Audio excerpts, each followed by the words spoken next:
Pemirsa, tim Inafis Polres Metro Jakarta Pusat melakukan olah tempat kejadian perkara penembakan kantor Majelis Ulama Indonesia di Menteng, Jakarta Pusat.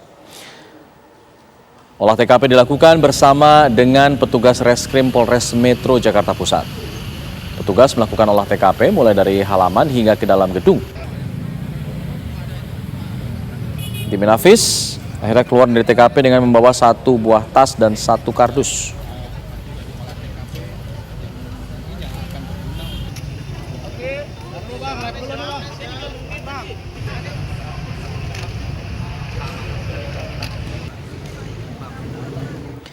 Polisi berkoordinasi dengan Densus 88 untuk menelusuri unsur terorisme dalam penembakan di kantor Majelis Ulama Indonesia MUI Pusat.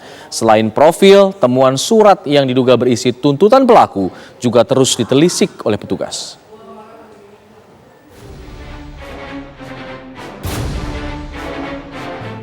Penembakan di kantor MUI Pusat terjadi sekitar pukul 10.30 waktu Indonesia Barat.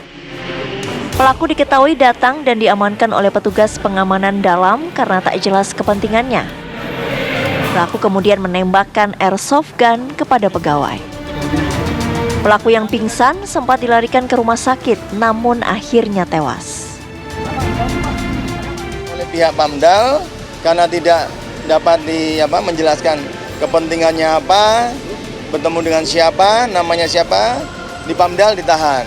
Dan kemudian yang bersangkutan mengeluarkan senjata pengisi peluru atau gotri kecil ya, dan ada tabung gas kecil.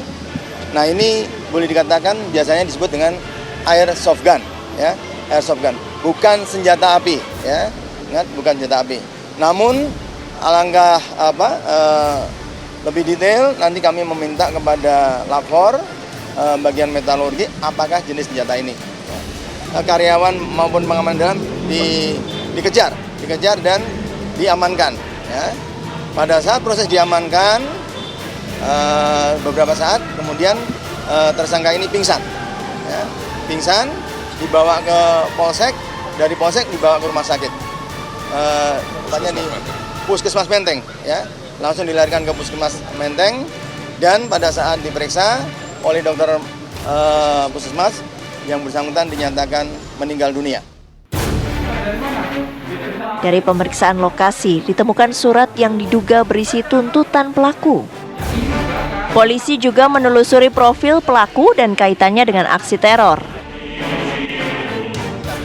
Apakah betul surat ini dibikin yang bersangkutan ya?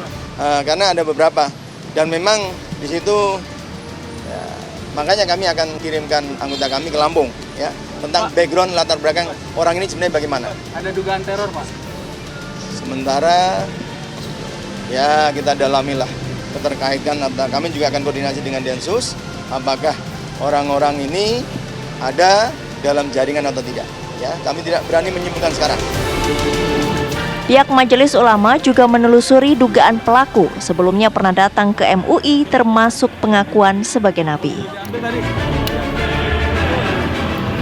Bahwa ini dia mengaku nabi, itu bisa diverifikasi nggak, Pak? Ya, kita sedang melakukan proses verifikasi internal ya, tetapi yang faktanya dia datang dengan tiba-tiba, tanpa ada janji dan juga tidak ada undangan.